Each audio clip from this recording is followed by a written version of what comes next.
Okay, so now we're going to go with the light grey AsbestoKote. I'm just going to pour a little bit onto the surface.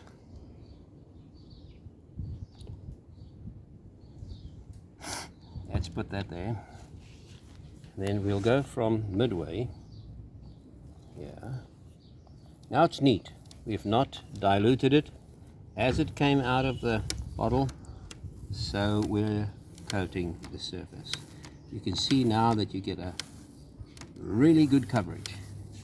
It was one little puddle and I'm virtually covering half of this tile, if not more than half.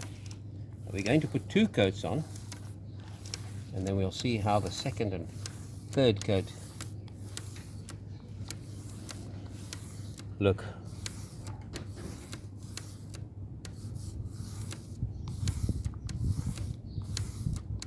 There it is. We'll be back shortly to put on the last coat.